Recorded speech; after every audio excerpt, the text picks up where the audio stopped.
দেখুন আমাদের মমতা ব্যানার্জি কত মর্যাদা দিয়েছে, লক্ষ্মীর ভান্ডার পুরুষ মানুষ পায়, মেয়েরা পায়, সবুজ সাথী, কন্যাশ্রী, রূপশ্রী, যত শ্রী আছে সব দেখবেন সব ওরা পাচ্ছে, পাচ্ছে না? আমি মমতাজুল ইসলাম সরকারি চাকরি করি, আমি মারা গেলাম, আমার স্ত্রী পেনশন পাবে, পাবে কি পাবে না? পাবে, পাবে না? পাবে। এবার আপনাকে বলছি, আমার স্ত্রী চাকরি করতো, ও মারা গেল, আমি পাবো? পাবো না। নারীর মর্যাদা দেখুন কতটা। আমি মমতাজুল ইসলাম খুব বড় কাবিরা পাপ করে দিয়েছি, খুব বড় গুনাহ। বলুন তো আমার পাপ আমার বইয়ের আমলনামাতে তোলা হবে না? আমার স্ত্রী বিয়ে করে আমাকে স্ত্রী হিসাবে, স্বামী হিসাবে গ্রহণ করেছে, আমার স্ত্রী আমার অনুপস্থিতিতে বেহায়াপনা করেছে, আমি সেটা দেখতে পাচ্ছি আমার স্ত্রী পর্দা করে না, আমি দেখতে পাচ্ছি আমার স্ত্রী বেহায়াপনার সঙ্গে জড়িত। বলুন তো ওর পাপ ঘুরিয়ে আমার আমলনামাতে ঢোকাবে কি ঢোকাবে না? ঢোকাবে। তার মানে এই দিক দিয়ে ওর মর্যাদা অনেক কি বেশি, সব দিকে ওর মর্যাদা বেশি। আচ্ছা বলুন তো সারা পৃথিবীতে নারীর মর্যাদা দুনিয়াবি দিক দিয়ে, হাদিস কোরআন বাদ, দুনিয়াবি দিক দিয়ে কার মর্যাদা বেশি? নারীর। দেখুন আমাদের মমতা ব্যানার্জি কত মর্যাদা দিয়েছে, লক্ষ্মীর ভান্ডার পুরুষ মানুষ পায়, মেয়েরা পায়, সবুজ সাথী, কন্যাশ্রী, রূপশ্রী, যত শ্রী আছে সব দেখবেন সব ওরা পাচ্ছে, পাচ্ছে না? আমি মমতাজুল ইসলাম সরকারি চাকরি করি, আমি মারা গেলাম, আমার স্ত্রী পেনশন পাবে, পাবে কি পাবে না? পাবে, পাবে না? পাবে। এবার আপনাকে বলছি, আমার স্ত্রী চাকরি করতো, ও মারা গেল, আমি পাবো? পাবো না, পাবো না, পাবো? পাবো না। নারীর মর্যাদা দেখুন কতটা। আমি মমতাজুল ইসলাম খুব বড় কাবিরা পাপ করে দিয়েছি, খুব বড় গুনাহ। বলুন তো আমার পাপ আমার বইয়ের আমলনামাতে তোলা হবে না? আমার স্ত্রী বিয়ে করে আমাকে স্ত্রী হিসাবে, স্বামী হিসাবে গ্রহণ করেছে, আমার স্ত্রী আমার অনুপস্থিতিতে বেহায়াপনা করেছে, আমি সেটা দেখতে পাচ্ছি আমার স্ত্রী পর্দা করে না, আমি দেখতে পাচ্ছি আমার স্ত্রী বেহায়াপনার সঙ্গে জড়িত। বলুন তো ওর পাপ ঘুরিয়ে আমার আমলনামাতে ঢোকাবে কি ঢোকাবে না? ঢোকাবে। তার মানে এই দিক দিয়ে ওর মর্যাদা অনেক কি বেশি, সব দিকে ওর মর্যাদা বেশি। কিন্তু আমার মায়েরা ব্যাপারটা বোঝে না। এত বলি মা একটু পর্দা করে চলো, একটু হেফাজত করে চলো। আরে মানুষ পাপ করলেও কিছু লাভের কারণে করে। একটা লোক ওজনে কম দেয়, বলুন তো ওজনে কম দেওয়া পাপ না নেকি? হ্যাঁ পাপ, তাই তো? পাপ হলেও কিন্তু ওতে লাভ আছে, সারাদিন পরে হয়তো 1 কেজি মাল বাড়বে, তবুও লাভ আছে। পাপ, সুদ, সুদ এটা মারাত্মক বড় পাপ, পাপ না? পাপ। আচ্ছা বলুন তো পাপ হচ্ছে বটে, কিন্তু দুনিয়াতে লাভ হচ্ছে কি হচ্ছে না? হচ্ছে, হচ্ছে। পৃথিবীতে একটা মাত্র প্রাণী আছে যারা বিনা স্বার্থে, পাপের কোনো শর্তই নেই, তার নাম নারী। দেখুন ও রাস্তা দিয়ে চলছে, যখন ওর পেট দেখা যাচ্ছে, মাথায় কাপড় নেই, তারপর বগল কাটা ব্লাউজ পরে ঘুরছে। আচ্ছা বলুন তো এতে ওর কোনো লাভ হয়? হয়? কোনো লাভ নেই। ফালতু ফালতু ও গুনাহ করছে, ফালতু, কোনো কাজ নাই, এমনিতে গুনাহ। কি বললাম বুঝলেন না? আবার ও কত বড়, মানে আরো বড় পাপ করে যে প্রত্যেক মেয়েরা দেখবেন তার বাপকে বেশি ভালোবাসে, বাসে না? সব থেকে বেশি ভালোবাসে মেয়েরা ছেলেদের থেকে, তাই না? মা, তুমি যদি তোমার আব্বাজিকে সত্যিকারের ভালোবেসে যদি থাকো, তুমি বেপরদার কারণে তোমার আব্বা যে জাহান্নাম চলে যাচ্ছে, তোমার আব্বা যে দায়ুস হচ্ছে, তুমি তোমার আব্বাকে অরিজিনাল ভালোবাসো না। একজন নারী তার স্বামীকে সব থেকে বেশি ভালোবাসে, বাসে না? সব থেকে বেশি ভালোবাসে। বোন, তোমার কারণে তোমার স্বামী দায়ুস হচ্ছে, তুমি তাকে অরিজিনাল ভালোবাসো না।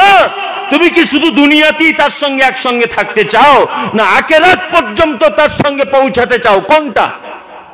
তুমি যদি মনে করো দুনিয়ার 5-7 মিনিটের আরাম আয়াস আনন্দ, এই কারণে এর সঙ্গে আমি থাকবো, পৃথিবীতে সীমাবদ্ধ, শেষ, আখিরাতে তোর মতো পুরুষ মানুষ আমার আর দরকার নাই, তুমি জাহান্নামে যাবে, যাবে, আমি জান্নাতে থাকবো। আপনার এই সিদ্ধান্ত ভুল, একেবারেই ভুল। 4টে স্তরে নারী মর্যাদা পেয়েছে।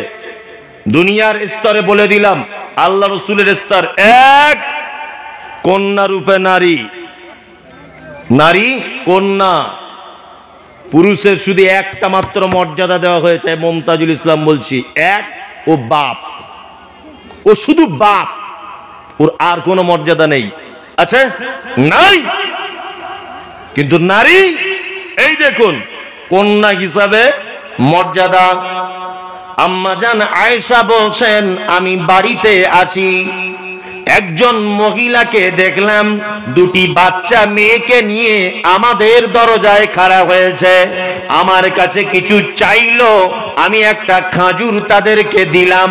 মহিলাটিকে দেখলাম যে মহিলাটি খাজুরটা মাঝখান থেকে ছিঁড়ে দিয়ে এই মেয়েটাকে অর্ধেক আর একটা মেয়েকে অর্ধেক, মহিলা চলে গেল। আল্লাহ রাসূল বাড়ি এসেছেন, আম্মা জান আয়েশা বলছেন, ইয়া রাসূলুল্লাহ, কি আজকে ঘটনা এই এই এই এই হয়েছে। আল্লাহর নবী বলছেন, আয়েশা রে, কোন কন্যার পিতা যদি তার কন্যাকে নিয়ে যদি সমস্যার সম্মুখীন হয়, তার লেখাপড়া শেখাতে গিয়ে, তার দিনদারিতার ব্যাপারে, তার বিবাহ শাদীর ব্যাপারে, তার খাদ্য খাবারের ব্যাপারে, তার দেখাশোনার ব্যাপারে যদি পৃথিবীতে যদি মুসিবতে পড়ে যায়, আমি আর ওই কন্যার পিতা জান্নাতের ভিতরে আয়েশা এইভাবে থাকবো। এইটা বলে আল্লাহ রাসূল মধ্যমা আর তর্জনী আঙুল, দুটো আঙুলকে জমা করে দিয়ে বলছেন, আয়েশা শুনে রেখে দাও, আমি আর এতিমের দেখাশোনাকারী, অন্যর একটা রাওয়ায়াতে আছে, এইভাবে জান্নাতে থাকবো। এইদিকে এতটা ফাঁক আছে, কিন্তু আল্লাহ রাসূল কন্যার পিতার জন্য যখন বলেছেন, তখন হাত দুটো জমা করে দিয়ে বলছে, আয়েশা শোনো, আমি আর কন্যার পিতা জান্নাতে এইভাবে থাকবো। ভাবতে পারছেন আপনি? ওই জন্য আমি বারবার আপনাকে বলেছি, যখন বাজারে যাবেন, দুটা বেদানা কিনে এনেছেন, এসে আপনার মেয়ের হাতে দেবেন। কোথাও যখন সফরে যাবেন, মেয়ের কপালে চুমু দিয়ে যাবেন। কি বললাম বুঝলেন না? মেয়ের কপালে চুমু দিয়ে যাবেন। সব থেকে বেশি পয়সা তার পিছনে খরচা করবেন। বাজারের সব থেকে ভালো জামা আপনার বেটির জন্য কিনে দিবেন। সব থেকে যে দোকানে ভালো মিষ্টি, মোটরসাইকেল নিয়ে একদিন চলে যান, ওই দোকানে দুটো রসগোল্লা এনে আপনার বেটিকে খাওয়ান। এলাকার সব থেকে যে দোকানে ভালো জুতো বিক্রি হয়, ওই দোকান থেকে জুতো কিনে আপনার বেটিকে পড়ান। কারণ আপনি কত ভাগ্যবান পুরুষ বুঝতে পারছেন? একজন শহীদ জান্নাতে যাবে, একজন মুজাহিদ জান্নাতে যাবে, একজন দানী জান্নাতে যাবে, একজন হাজি জান্নাতে যাবে, একজন সিয়াম পালনকারী জান্নাতে যাবে, তবে নবীর সাথে থাকার চান্স নাই। আপনি কত ভাগ্যবান, আপনার বেটি রয়েছে বলে আল্লাহ রাসূল বলেছেন, তোমার বেটি যদি থাকে, তুমি যদি তাকে ইসলামের পথে চালাও, সুন্দর পাত্র দেখে পাত্রস্থ করো, আমি নবী জান্নাতে তোমার সাথে থাকবো। আপনার বেটির কারণে আপনি নবীর সাথে জান্নাতে থাকবেন। সুবহানাল্লাহ কালকে বলবেন যদি টাইম কম থাকে। না, এখন আর বলে লাভ নেই। ফেরেশতারা বুঝতে পেরেছে আপনারা কি চিজ। এত বড় একটা কথা বললাম, স্বতঃস্ফূর্ত ভাবে আপনি বলতে পারলেন না সুবহানাল্লাহ? আসলে সুবহানাল্লাহ চলন উত্তর দিনাজপুরে নেই, তাই না? নেই। বাংলাদেশ হলে এতক্ষণ প্যান্ডেল ছিঁড়ে চলে যেত, ঠিক বলছি না? হ্যাঁ, আসলে বাংলাদেশে বক্তাকে বক্তব্য দেওয়ার জোশ তৈরি করে দেয় পাবলিক, বুঝলেন না? আর আমাদের এখানে মনে হচ্ছে কবরস্থানে বসে আছি, কোনো আওয়াজ নাই, কিছু নাই, জিজ্ঞেস করলেও বলে না, মুচকে হাসছে। ওই যে একজন বসে খৈনি ডলছে, কি বলবার আর কি ওয়াজিবা করবো। আমি যদি বারবার ওর দিকেই দেখছি, বসে বসে এরম করছে। জীবনে কিয়ামত পর্যন্ত হেদায়েত পাবে সাহেব বলুন তো? কোরআনের কথা হচ্ছে, ও বসে খৈনি ডলছে। তার লজ্জা শরমও তো থাকে যে এত বড় একজন আলেম আছে, একজন বিদেশে মেহমান, আরো যারা স্টেজে আছে বা পাশে যারা বসে আছে, লজ্জা, ন্যূনতম লজ্জা শরমটুকু তো থাকে, তাও নাই। ওটা রায়গঞ্জ হাটে বিক্রি করে খেলিয়েছে। এরকম করিয়েন না, বুঝলেন? একটু ভদ্র হয় বসুন, এখানে হাদিস কোরআনের কথা হচ্ছে। যে কথা বলছিলাম সেটা হচ্ছে নারী কন্যা রূপে খুব সুন্দর। আপনার মেয়ে হয়েছে মানে আপনার ভাগ্য খুব ভালো। অনেক মানুষ, অনেক মেয়েদেরকে দেখা যায় পরপর 3-4টে বেটি হয়ে গেছে, শাশুড়িদের কাছে অনেক গালাগালি খেতে হয়, খেতে হয় না? অনেক মেয়ে ডিভোর্স নিয়ে নেয় বাধ্য হয়ে, কি করবে, বেটি হয়েছে তাই। ঘটনা ঘটে কি ঘটে না? ঘটে। আসলে শাশুড়িও তো বোকা, শাশুড়িও বোকা। শাশুড়ি বুঝে না ওর ইমান এটা খারাপ, ও জানে না যেটা আল্লাহর ফয়সালা। ছেলে মেয়ে কার ফয়সালা? আল্লাহর ফয়সালা। দুই, নারী মা। নারীকে মা।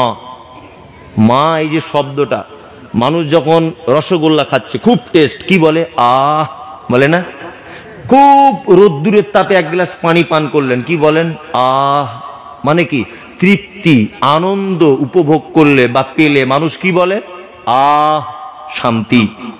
মা, শান্তির শব্দ আছে না? মা।